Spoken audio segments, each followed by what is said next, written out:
શહેરના Gandhigram police station વિસ્તારમાં નાગેશ્વર સોસાયટીમાં એક આત્મહત્યા અને સાથે હત્યાનો પ્રયાસનો બનાવ બન્યો હતો, જેનો ગુનો દાખલ કરવામાં આવ્યો હતો.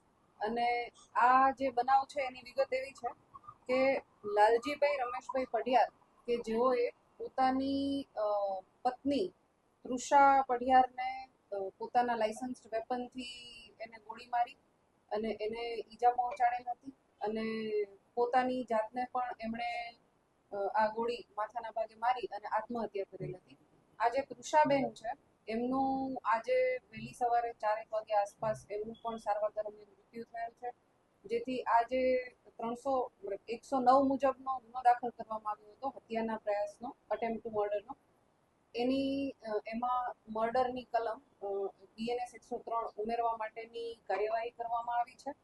અને અત્યાર સુધીમાં જે તપાસ છે એમાં FSL દ્વારા પંચનામું કરવામાં આવ્યું છે સ્થળનું.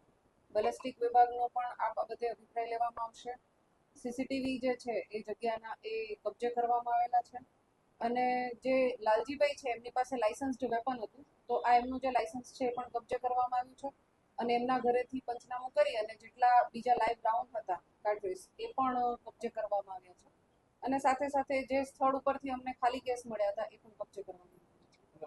આ ઘટનાનું કારણ શું સામે આવ્યું છે તપાસમાં? જે તૃષાબેન છે એમના બ્રધરે જ આ ફરિયાદ આપી હતી અને એ ફરિયાદ મુજબ તૃષાબેનને કોઈ એક વ્યક્તિ સાથે સંબંધ હોય અને એનાથી નારાજ થઈ અને લાલજીભાઈ છે એમણે તૃષાબેનને ગોળી મારેલી હોય એ પ્રકારની ફરિયાદ દાખલ કરવામાં જેની સાથે સંબંધ હતા તૃષાબેનને, એમની સામે કોઈ ગુનો અથવા એમની કોઈ કાર્યવાહી?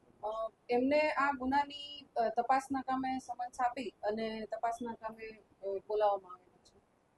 મેડમ, જેને આશરો આપ્યો તેમને પણ ત્યારે જાહેરમાં મારવામાં આવ્યો, તેમને કોઈ પૂછપરછ? સોરી, જ્યારે આશરો જે આપનાર છે તૃષાબેન, તેમને પણ કોને આશરો આપ્યો હતો? એટલે કોઈ આરોપીને? ના, તૃષાબેનને ત્યાં એમને સાથે આરોપી કોઈને આશરો આપ્યો? નહીં, એટલે તૃષાબેન ત્યાં રહેતા હતા અને એમના પરિવારજનો દ્વારા પણ એમના પુત્રને માર માર્યો. કેટલા સમયથી બંને વચ્ચે આ ચાલુ?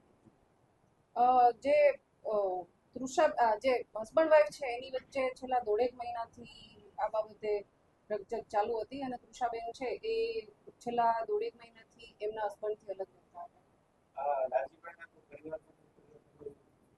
ના, લાલજીભાઈના પરિવારજનો દ્વારા હાલ કોઈ ફરિયાદ નોંધવામાં